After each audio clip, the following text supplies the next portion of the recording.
Bienvenidos a la clase número 3 de la materia electrónica de los sistemas de adquisición, procesamiento y control industrial 1 de la carrera de Ingeniería Electrónica en la Universidad Simón Bolívar. Hoy continuaremos viendo el tema de osciladores no lineales.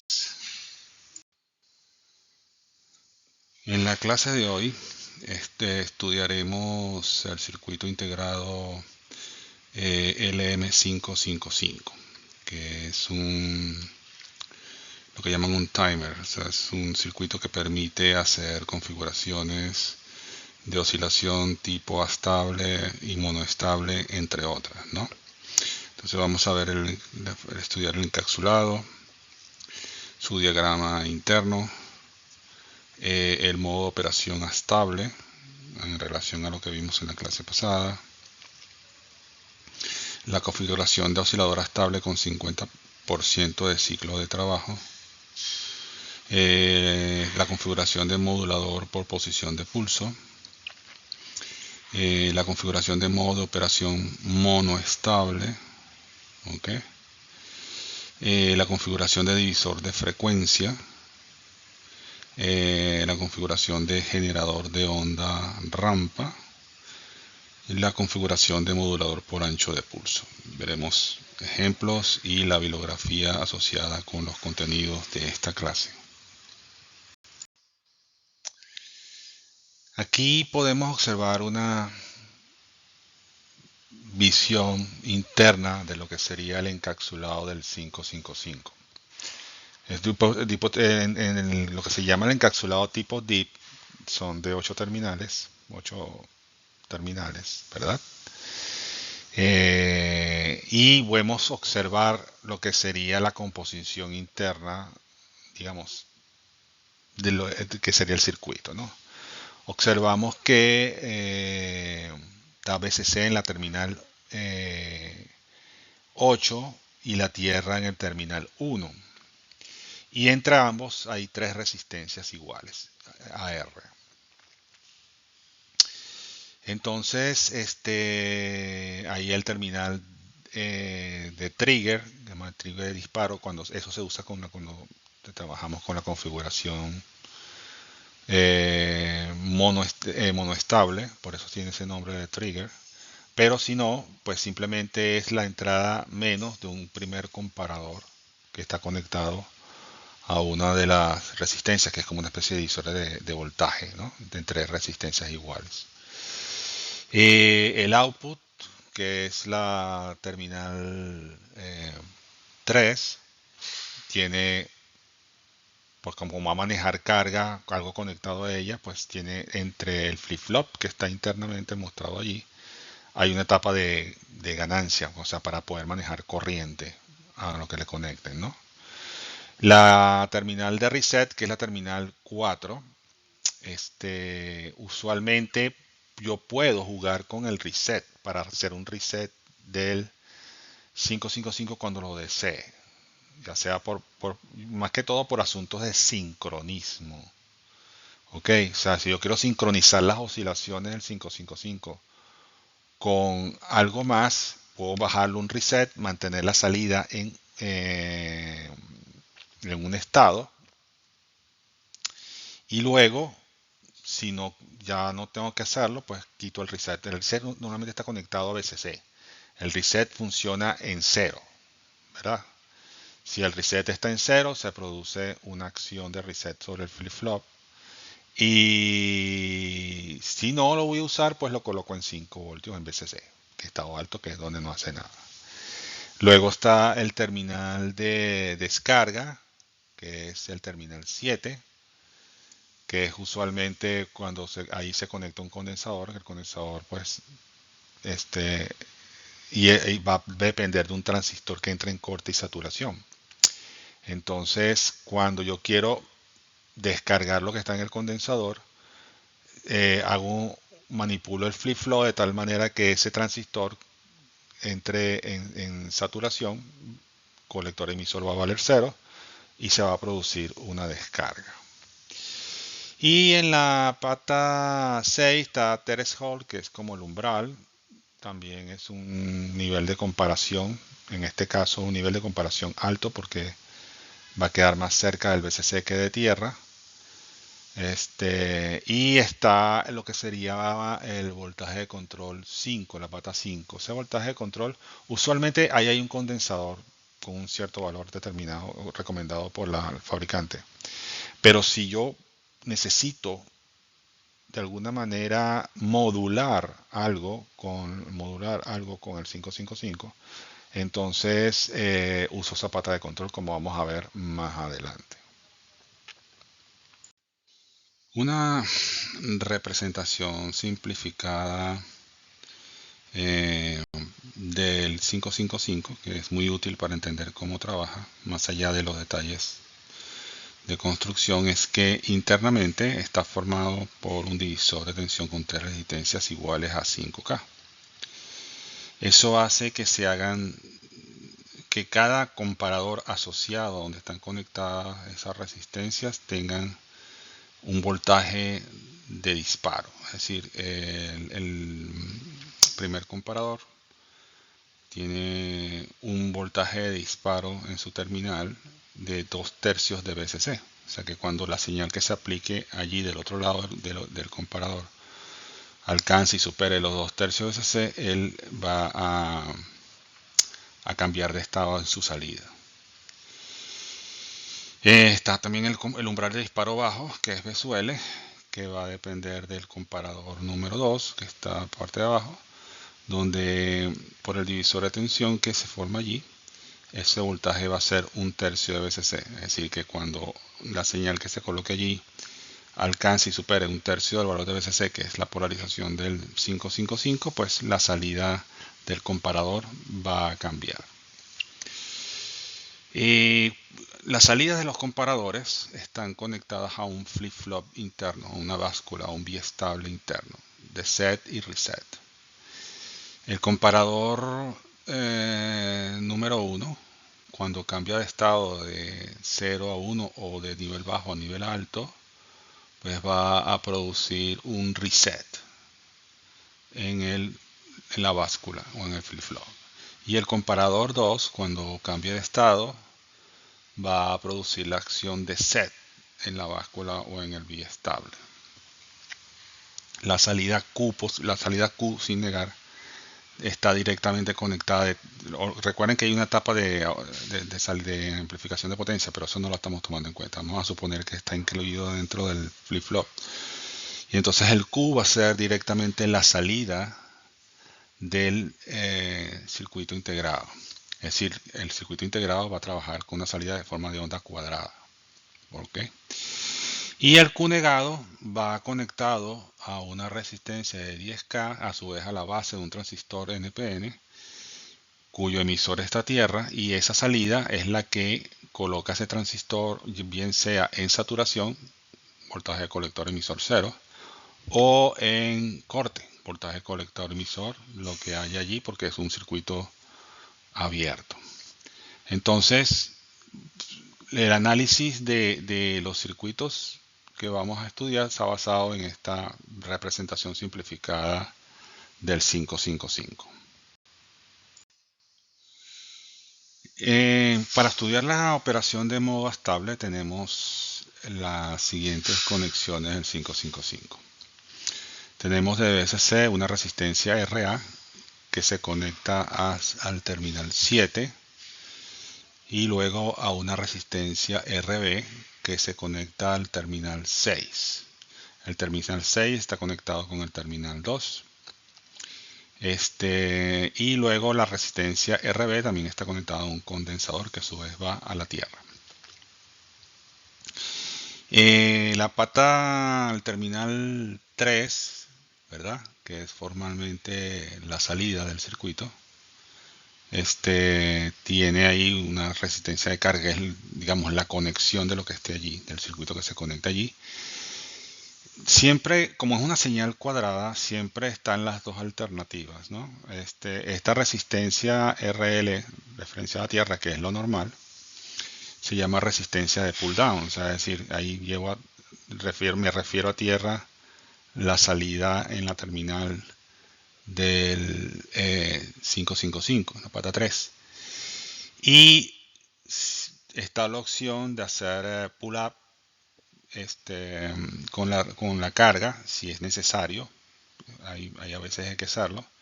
Entonces RL se conecta a VCC. Quiere decir que si se conecta, por ejemplo, un LED ahí y estamos en pull-up, pues había que llevar la pata 3 a 0 para que el LED encendiera, por decir algo, ¿no? Entonces, digamos que eso es opcional. Vamos a trabajar con el RL o con la carga referenciada a tierra, como siempre.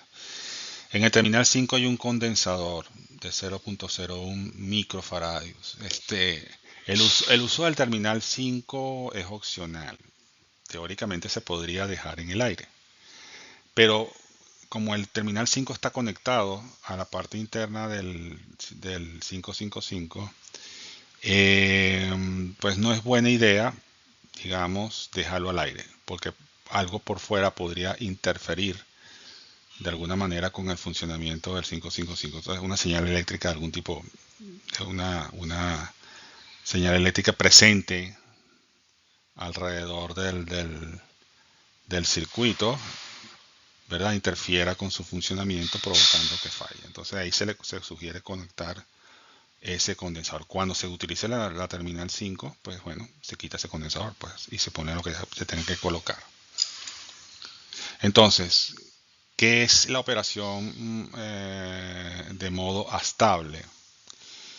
Cuando se energiza el 555, el condensador está, vamos a suponer que está inicialmente descargado.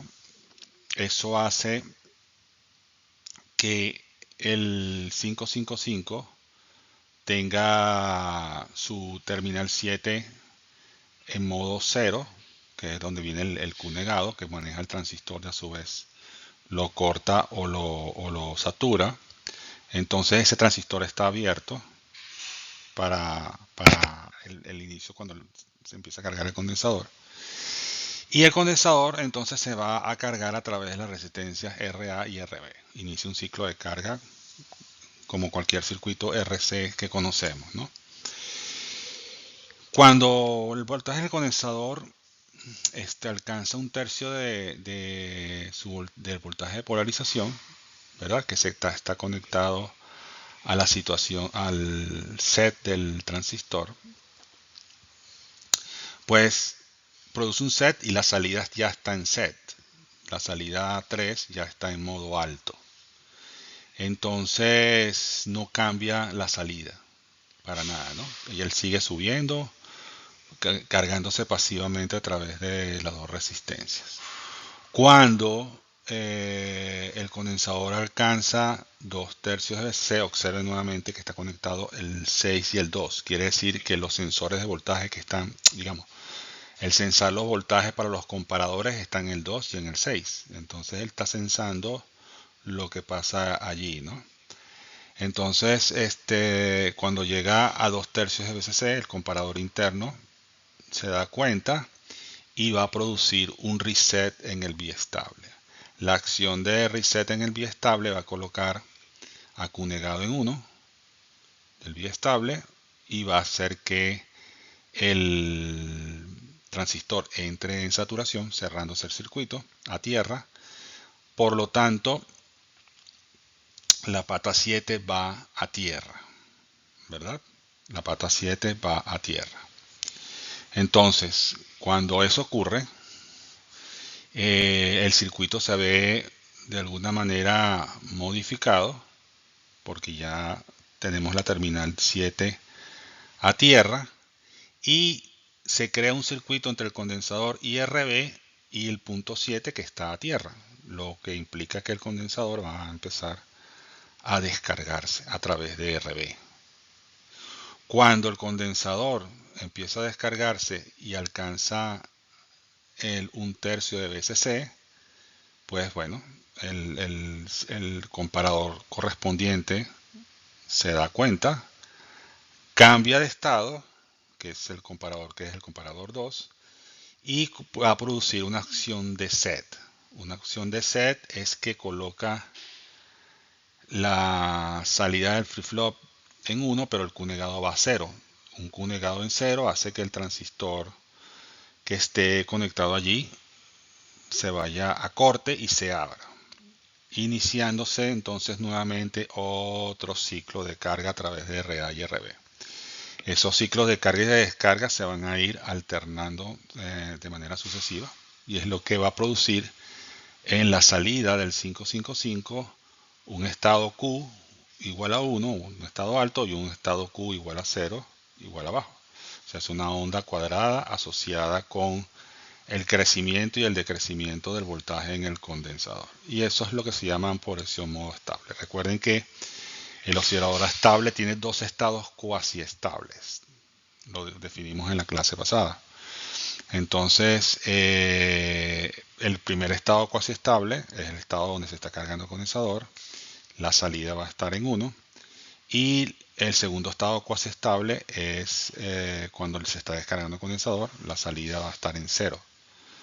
Entonces esos dos estados cuasi estables van a ir alternándose sin necesidad de algo externo. Por lo tanto, es un oscilador no lineal, como que estudiamos, similar a lo que estudiamos en la clase pasada usando operacionales.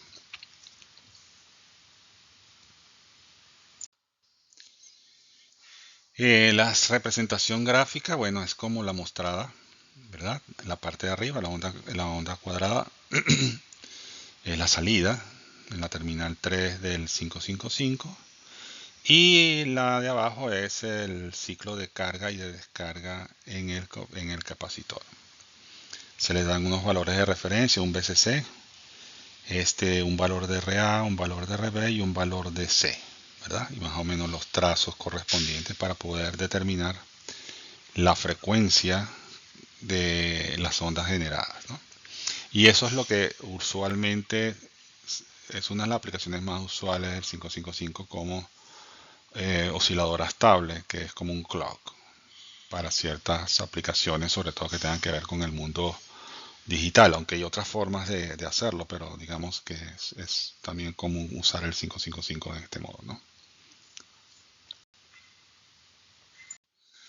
Entonces vamos a ver un poco las ecuaciones, siguiendo un poco la metodología que vimos en la clase pasada. Entonces, el primer nivel de comparación, de voltaje de comparación, que vamos a llamar B sub TH, es 2 tercios de VCC.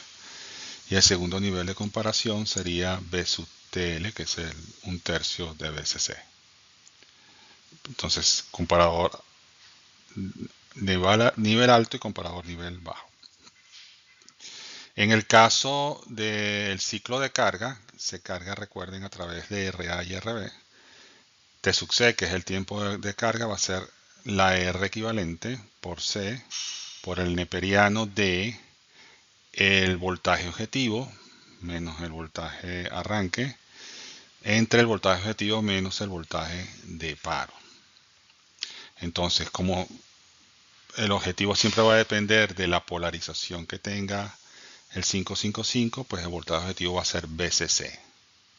Ahora, luego de pasado el primer ciclo que arranca en 0, el resto de los otros ciclos arrancan en 1 tercio VCC y terminan en 2 tercios de VCC.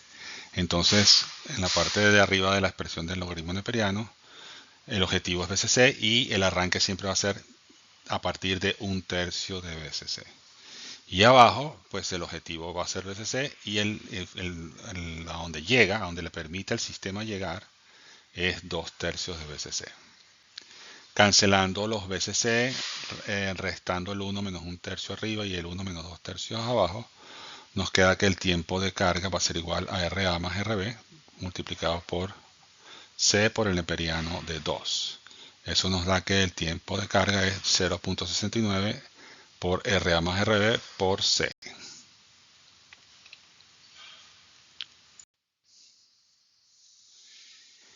Durante el ciclo de descarga hacemos lo mismo, ¿no? Entonces tenemos que el tiempo de descarga se define como R por C por el neperiano del voltaje objetivo menos el voltaje de arranque entre el voltaje objetivo menos el voltaje de paro.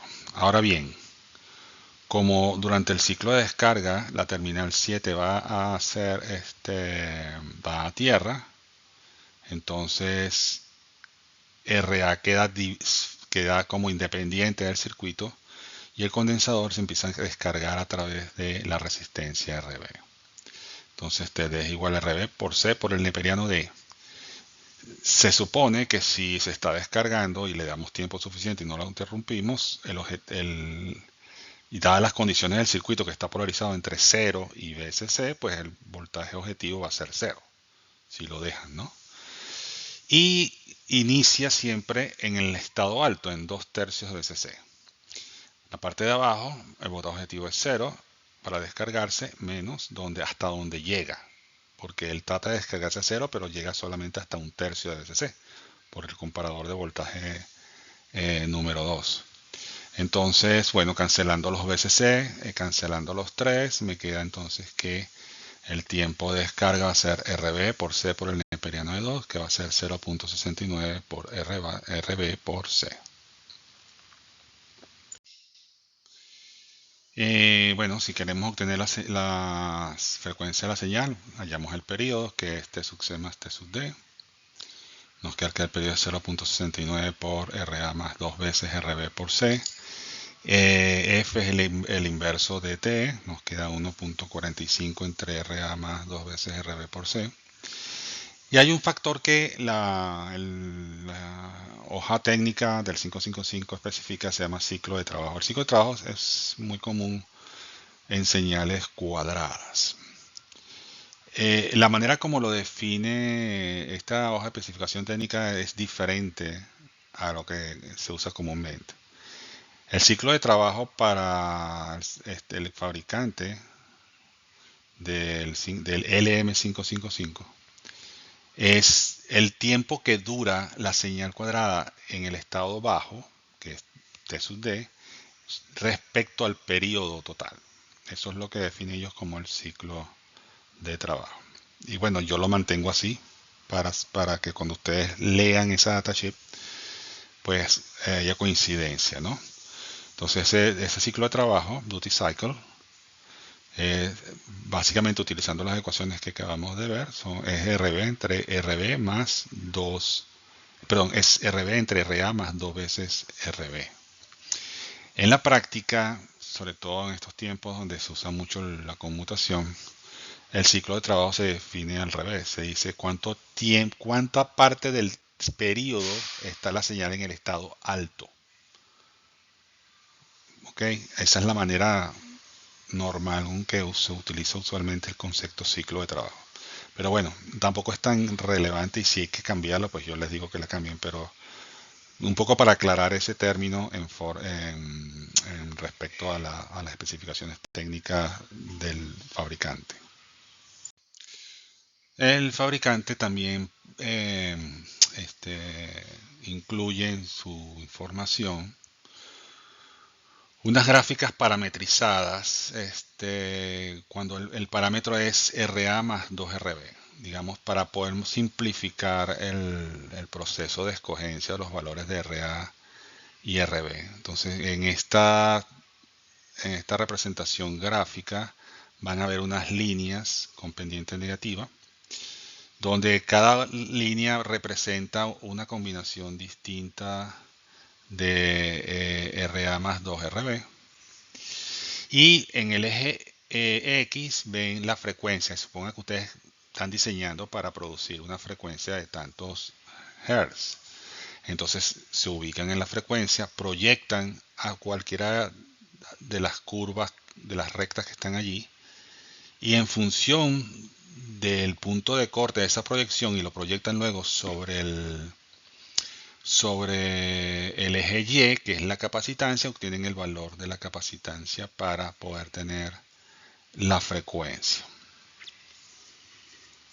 Quizás no es la mejor aproximación a veces porque, como ustedes saben, los condensadores tienen unos ciertos valores muy particulares y entonces les da como una aproximación, pero realmente tendrían que jugar un poco con eso para luego hallar, a partir del condensador, hallar los valores de resistencia que mejor atinen a la frecuencia deseada, ¿no? Pero ya es un tema de ensayo y error, además, son fórmulas muy sencillas, o sea que Jugando incluso con una hoja de cálculo a veces nos va mucho mejor, ¿no? Pero bueno, sabe que esas curvas existen y son muy fáciles de usar y ayudan digamos, a ganar tiempo. En ciertas aplicaciones de generadores de onda cuadrada, y sobre todo si se usan como reloj, es importante que el ciclo de trabajo de la señal cuadrada sea el 50%, si es la mitad del tiempo en estado alto y la mitad del tiempo en estado bajo. Tal como está el circuito pasado, al circuito estable que acabamos de estudiar, no se cumple eso, porque se carga a través de dos resistencias, RA y RB, y se descarga a través de una. Luego es imposible que en ese circuito haya un ciclo de trabajo de 50%. En cambio, si se usa la configuración que están viendo ahorita en pantalla, observen que hay un cambio cuando conecto SC a RA. Luego el RB, en lugar de conectarlo a la terminal 6.2, no, uso RB y lo conecto a la terminal 7, ¿verdad? Que es donde está el transistor que a veces está en corte o a veces está en saturación. ¿Qué va a pasar con este cambio? Bueno, con este cambio va a ocurrir que cuando conecto el 555, DVCC pasa por RA y se conecta al condensador, o sea que se carga a través de RA. Y luego, para ese momento, con el proceso de carga que es a través de RA, la pata 7 está al aire, por lo tanto no hay circulación de corriente por allí.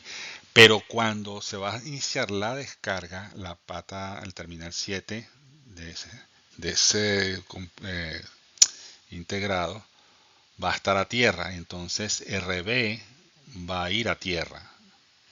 De tal manera que el condensador, si vemos cuál es la impedancia equivalente que ve el condensador hacia arriba, y recordando que cuando hacemos la impedancia equivalente apagamos las fuentes independientes, nos va a quedar que va a haber RA en paralelo con RB. Entonces se carga a través de RA y se descarga a través de RA en paralelo con RB. Ahí uno podría jugar con el valor de RA y RB de tal manera que el paralelo de RA con RB, bueno, tenga un valor que nos convenga. Entonces, esa es un poco la idea de este circuito. Bueno, como les comentaba, para el ciclo de carga, TC es igual a la resistencia RA multiplicada por C por el neperiano BCC menos un tercio de BCC, como lo hicimos antes, y BCC menos 2/3 de BCC, como hicimos antes, dado que la carga es totalmente a través de RA, no de RA y RB, sino solamente RA en este caso. Cancelando todos los BCC y dividiéndolo un tercio entre 2/3, nos queda que el tiempo de carga es igual a RA por C por el neperiano de 2, que es 0.69 RA por C. En el ciclo de descarga se observa que se forma un circuito tal que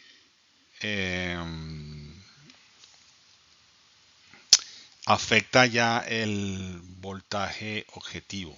Es decir, eso es una parte importante de eso, porque cuando tenemos el ciclo de descarga, ya la resistencia que ve el condensador hace que el voltaje hacia el cual puede llegar el condensador ya no va a ser 0, sino va a ser la relación de RB entre RA más RB multiplicado por B sub C. Si observan el circuito con detalle, ¿verdad? Pues el circuito nunca va a poder llegar a ser 0. Nunca va a poder llegar a ser 0 como está allí, porque va a tener siempre un voltaje que no, como no está conectado a 0 la terminal 7, entonces va a ser diferente en este caso, ¿no? Dicho lo anterior, pues aplicamos la ecuación del tiempo de descarga. El tiempo de descarga es igual a RA en paralelo con RB, pues están en paralelo, lo que ve el condensador por C, multiplicado por el neperiano de el objetivo. Ya el objetivo en la descarga, como les dije, no es cero, sino que se forma un voltaje allí que depende de RB y RA. Entonces RB más RA entre RB entre RA más RB multiplicado por V sub C menos 2 tercios de V sub C, y abajo igual pues RB entre RA más RB multiplicado por V sub C menos un tercio de V sub C. Cancelo los V sub C para que dejar un poco la ecuación más limpia.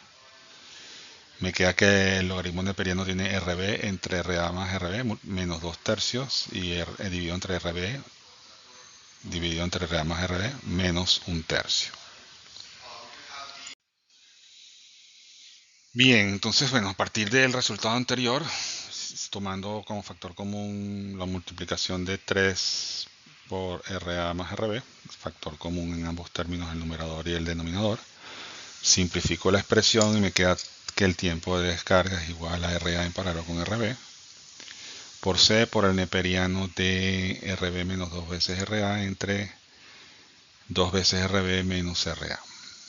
Luego el periodo, hacemos la suma de ambos términos, lo cual me queda que este es igual a 0.69 por RA por C más RA en paralelo con RB por C por el neperiano de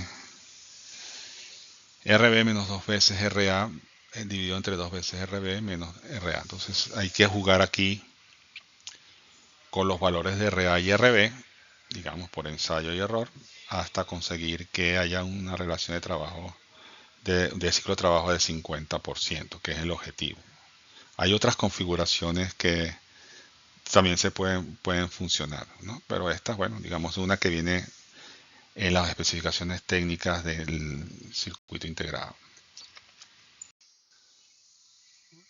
Usando la configuración estable se puede hacer alguna cosa también muy especial. Y eso es la manera como se puede usar el terminal 5, que usualmente tiene un condensador que no se utiliza para otra cosa. Pero aquí, si utilizan el terminal 5, puede ser una forma de modular, ¿verdad? Las condiciones con las cuales opera el circuito. Entonces, por eso se indica modulación.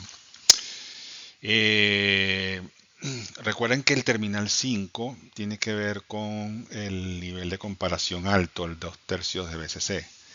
Entonces, yo puedo utilizar ese terminal para sumarle o restarle voltaje a través de una señal aplicada allí, de tal manera que el voltaje de comparación cambie, no se mantenga constante en 2 tercios de BCC, sino que pueda subir un poco y bajar un poco.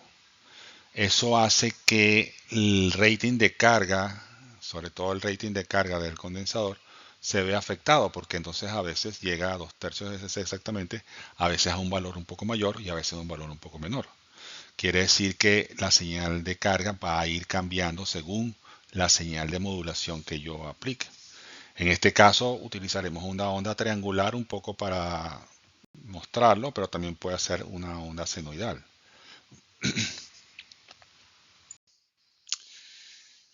Si aplicamos una onda triangular con la amplitud adecuada, digamos, hay que sacar alguna cuenta con detalle.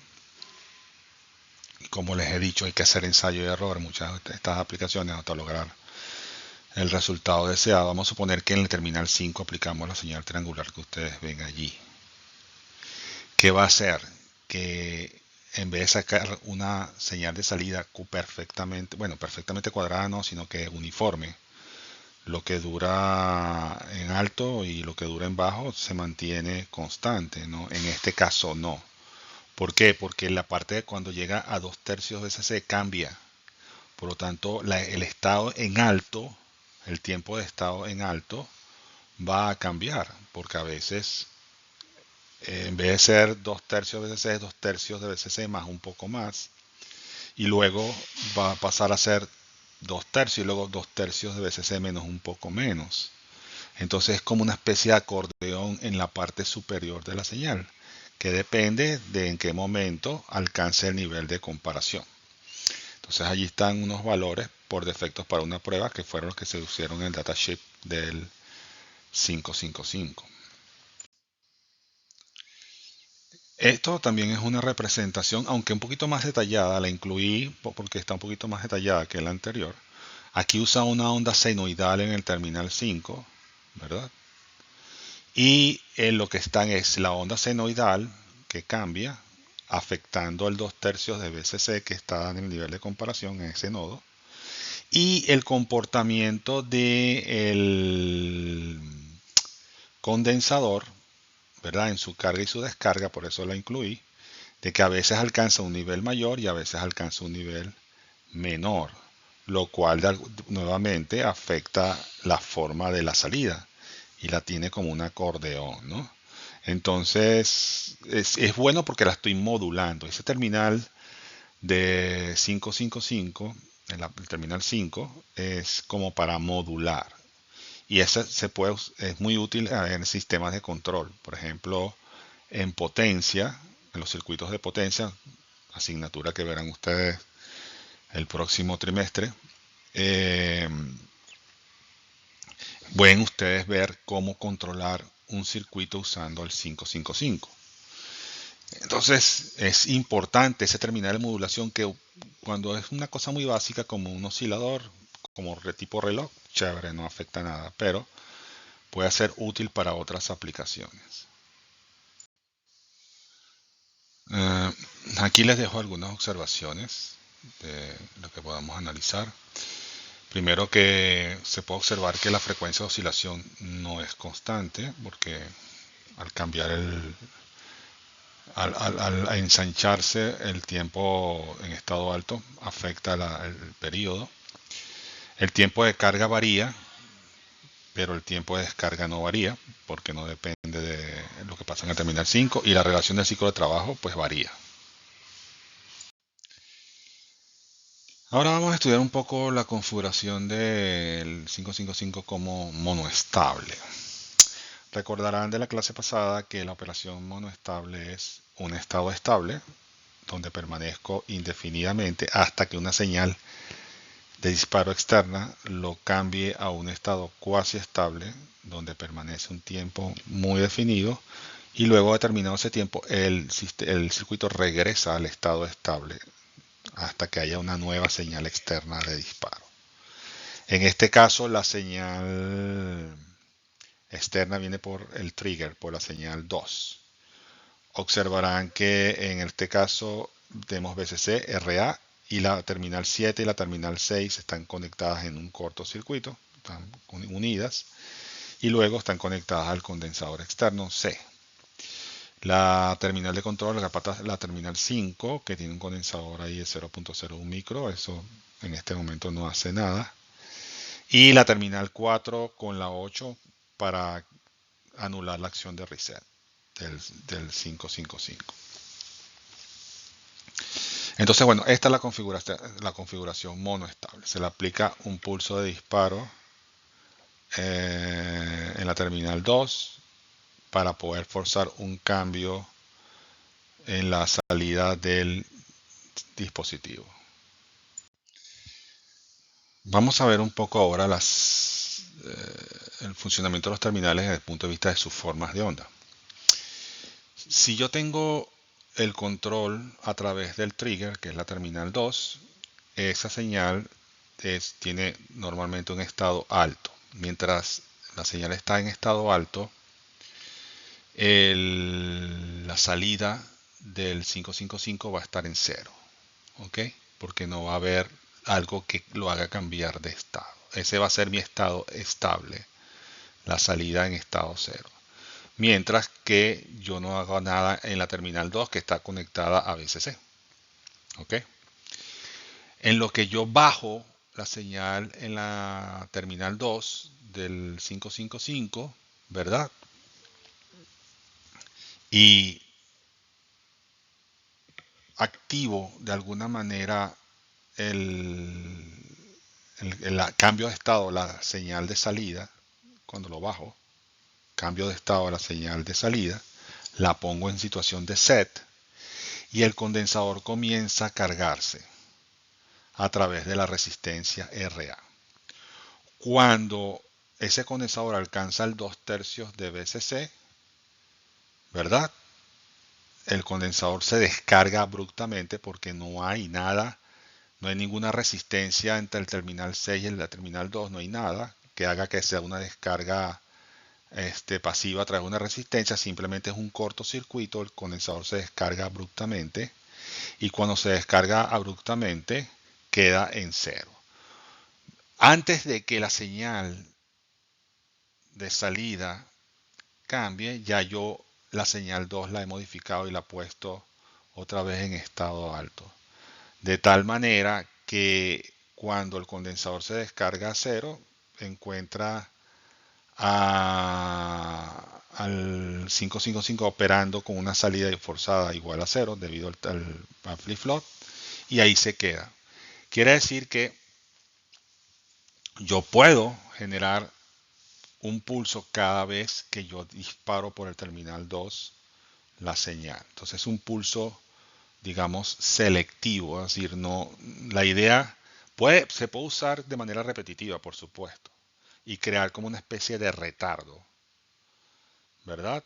O algo así, pero o una señal que modifique su ciclo de trabajo. De alguna manera yo puedo manipular el circuito para lograr eso, pero si no, genero un pulso solamente cuando lo necesito.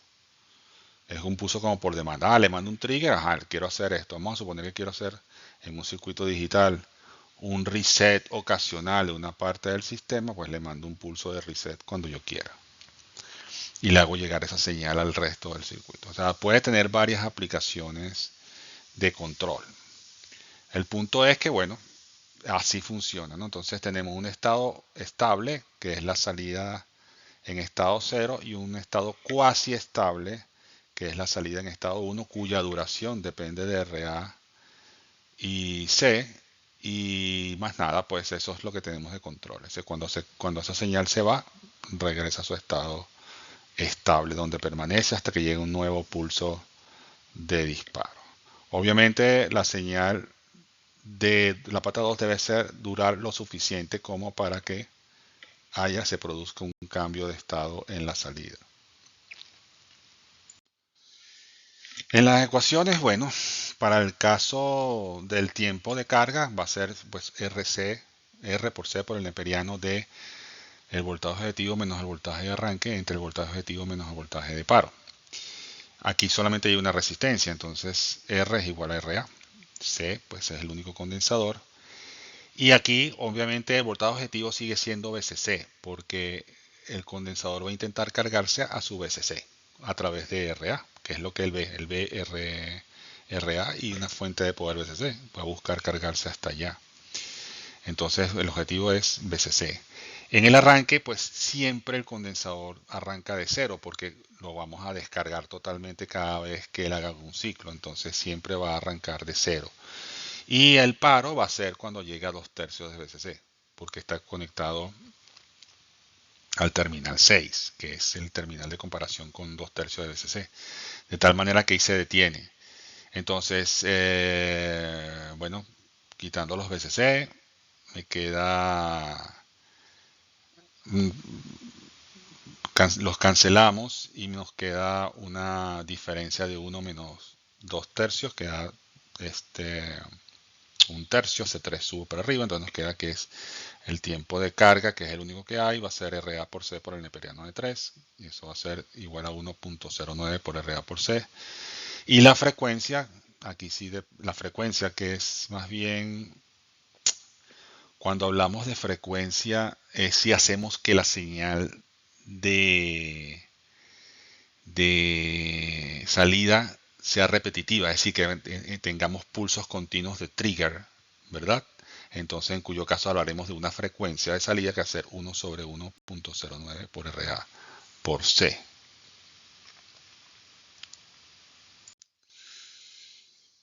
También el fabricante aporta curvas parametrizadas, en este caso contra el valor de RA, para el caso de la frecuencia. Y ahí tenemos pues, ahí se maneja el tiempo de retardo. O sea, es un poco el concepto que utilizan en la datasheet. Simplemente es producir un retardo allí con el pulso, bajo la aplicación clásica de esto. Pero bueno, si queremos un cierto tiempo de retardo en función del valor proyectamos el valor de RA, cualquiera de esas de esas 5 líneas que están allí, pues obtenido calcular el valor de C, ¿no?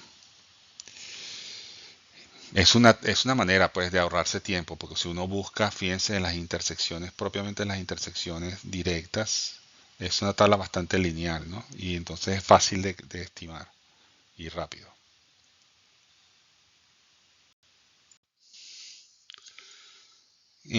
Una aplicación también de este circuito puede ser el de, como quien dice, variar la frecuencia. Si el valor del condensador y la resistencia RA es lo suficientemente grande, el tiempo que tarda en el condensador en alcanzar el 2/3 de BCC puede ser muy retardado. Es decir, que si aplicamos pulsos de disparo en la terminal 2, que es como mi referencia, de una cierta frecuencia, lo que tarde el condensador en alcanzar 2/3 de BCC puede ser lo suficiente como por lo menos saltarme varios intervalos de disparo. En lugar de uno, hacer 2 o 3, como aparece en pantalla. Eso es lo que se puede denominar como una especie de divisor de frecuencia, ¿verdad? Y entonces, a la frecuencia, la frecuencia de referencia es la terminal 2 y la frecuencia de salida va a ser la que está en la terminal 3, que es la salida del 555. Entonces podría ser algo como esto, ¿no? Como ustedes observan en pantalla.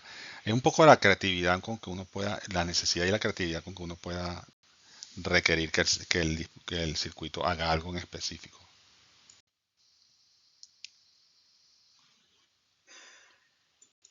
Ok, ok, ok. Ok,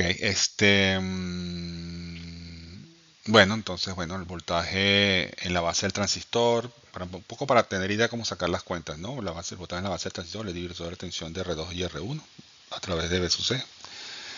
Al voltaje de base le sumo el voltaje base emisor para lograr el voltaje en el emisor.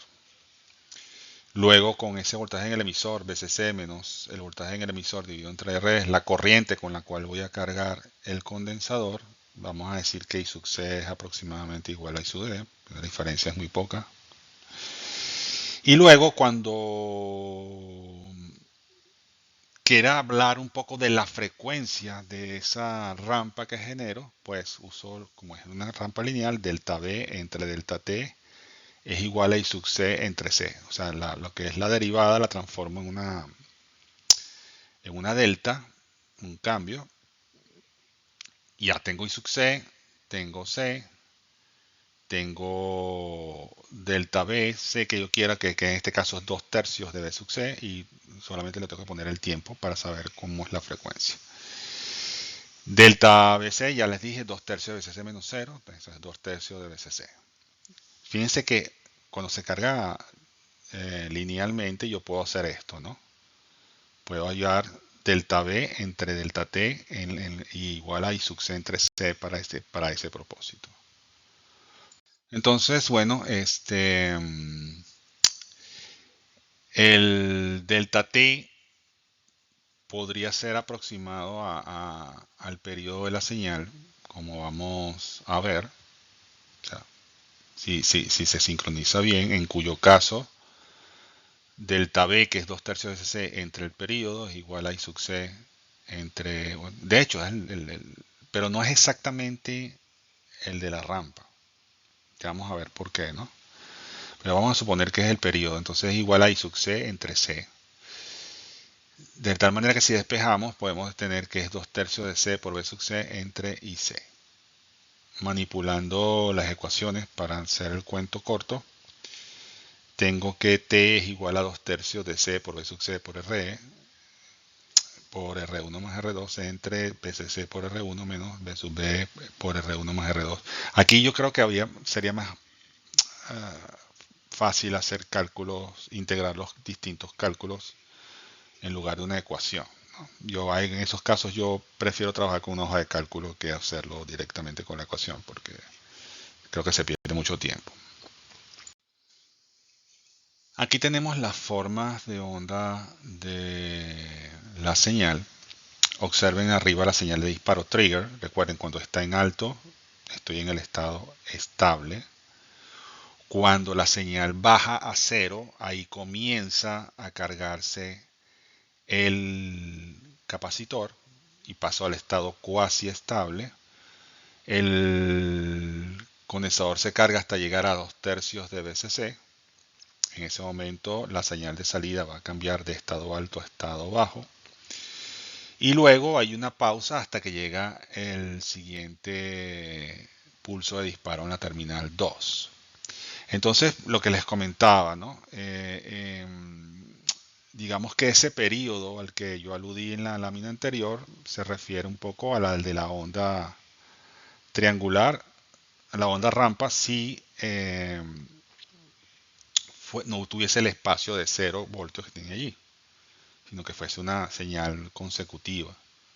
Entonces, de alguna manera sincronizo el trigger para que cuando la rampa caiga se vuelva a disparar. Pero bueno, digamos que permite calcular ese tiempo. Y entonces el tiempo de duración de lo que sería la diente de sierra o la onda rampa que está allí. Y el otro es un tiempo cero. Entonces al final, el cero más lo que dura la rampa es el periodo de la señal en realidad. ¿Ok?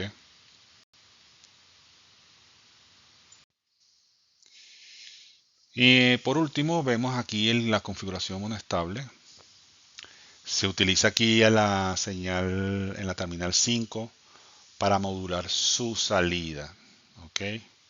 Usando una señal senoidal. Obviamente, yo no lo comenté con detalle cuando hablamos de las tablets, pero esa señal senoidal no tiene offset cero. Es una señal desplazada en 2/3 de BCC.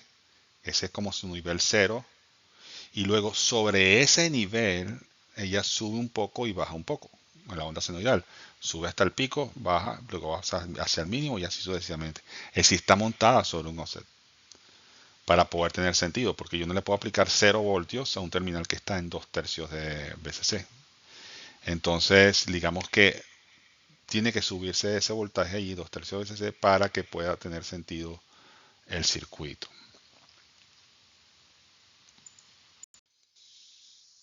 Si operamos el monoestable con esa señal de disparo que ya conocemos, vamos a ver que podemos hacer un modulador por ancho de pulso. Es decir, si esa señal senoidal maneja la terminal 5 del monoestable, dado que él está conectado a tierra, cuando se descarga a 0. Y lo único que se manipula ahí pues es el tiempo de carga. Entonces vamos a tener que el periodo de la señal va a permanecer constante, solamente que el tiempo de carga se hace más ancho o más corto y el tiempo de descarga se hace 0, pero es el periodo donde está apagado. Entonces estamos como manipulando el ancho del pulso del circuito, ¿ok? De salida. Entonces, por eso se utiliza como modelo de ancho de pulso, que también se aplica en electrónica de potencia mucho, por cierto.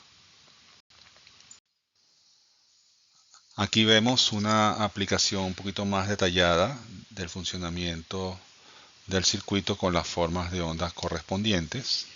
Vemos la señal de trigger, la señal de control, que es la onda seno desplazada, y la manera como se interrumpe la carga del condensador antes o después en el tiempo, lo cual clarifica mejor un poco lo que ocurre en el circuito. Bueno, se puede observar en las gráficas que debido a la configuración la frecuencia de oscilación se mantiene constante. Solamente se forma como una especie de acordeón donde el tiempo alto varía, por lo tanto el tiempo bajo también varía porque se mantiene el periodo constante. El tiempo de carga es variable y el tiempo no de descarga, sino el tiempo en el cual está más bien en cero la salida, porque el tiempo de descarga es cero. Pero bueno, ese tiempo también varía. No vamos a llamarlo descarga ya, sino tiempo de estado cero. Y la relación del ciclo de trabajo obviamente varía.